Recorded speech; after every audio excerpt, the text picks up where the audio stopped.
Hello and welcome. Going digital is a long journey for Indian IT companies, but there is a lot of opportunities as well as challenges ahead in this journey. To discuss how and why this might be interesting for both the companies as well as the consumers or clients that they work with on the other side, I'm joined by Fersht, CEO of HFS, research consulting firm. Thank you very much for speaking with us. You're welcome. Right. Phil, so tell us, if I were to ask you about the most significant trends that you've seen in the last year, which in some ways suggest to you how Indian companies or IT companies are better geared for this digital journey, what would they be? Yeah, I think there's been a waking up to reality of where businesses are with digital. So there was a lot of talk about digital disruption for a long time. Companies were fearing that, a labor-driven business would be in trouble. But I think, where India has come into age is it has a real strong culture in engineering, in technology, and there's a burgeoning startup community starting to evolve. At the same time, I think many investors have become a little tired of the Silicon Valley model in the US, and things are really globalizing from an IT perspective. And I think we've seen, a blossoming of the journey that a lot of the leading Indian IT firms have made. A lot of them are back into a period of quite healthy growth, and it's fueling a digital economy to be proud of, and one I think that's going to get quite exciting in years to come. Right. So, and you seem to suggest that the journey seems pretty smooth already. Yeah. Would that be a fair, or is it not going to be so simple as it sounds? I think there's going to be a lot of challenges. There's a lot of. I think at first there was some discomfort because I think India had built a very traditional IT business that had grown up servicing a lot of traditional technologies like SAP and Oracle, that sort of thing. And there was some concern that could many of the Indian IT firms and buyers make the jump to servicing digital applications, more custom development, investment in things like automation and that sort of thing. But I think what we've seen is a real appetite from many IT people in this country to retrain in new areas, learn new types of coding, get involved in things like artificial intelligence and many of these new platforms as well, which is why even here in Hyderabad we're seeing some of the A players like Microsoft and Google invest in this country. I think there's tremendous opportunity and real confidence in India as an IT brand, not just a service delivery culture. Right. So let me put that question a little differently. So, companies like Wipro are saying almost a fourth of their business is from digital, and others are claiming that they're coming close to that. So do you feel that we've managed this transition, particularly, and the question is really about the skills and the capability from our engineering and current talent pool?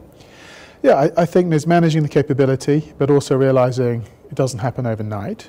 And remembering as well that many of the clients of these technologies aren't changing as fast as people thought. Things are gradual, people are taking time, and a service provider needs to build a true partnership with its clients. Right. So, and I think what we're seeing is many clients are trusting their providers like the Wipros, the TCSs, the Infys.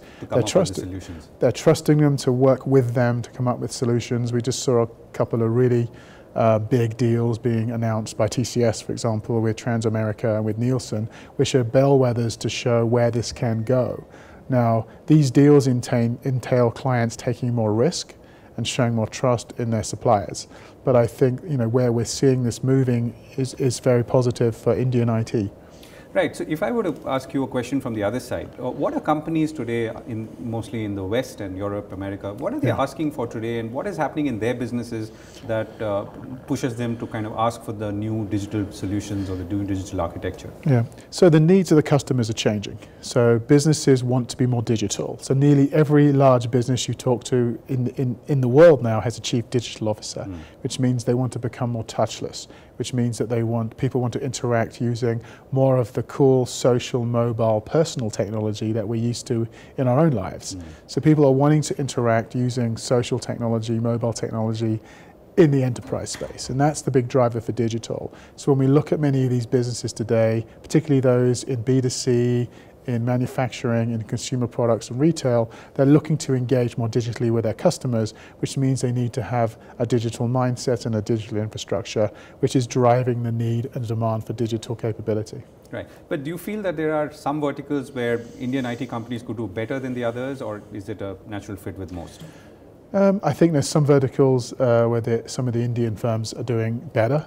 So I've seen some real success in areas like retail, for example, where there is a lot more hyper-personalization needed, hyper-customization, consumer products and manufacturing as well. I'm seeing engineering DNA from many of the Indian firms come to the fore. So when you look at kind of manufacturing 4.0 and this sort of new industrial revolution, I think India is very well positioned to profit and do well with this next wave of growth for the industry. Right. If I were to ask you prognosis for 2018-19 right. For the Indian IT industry, and in the context of what really, as you said, clients or customers might be asking, what would it be?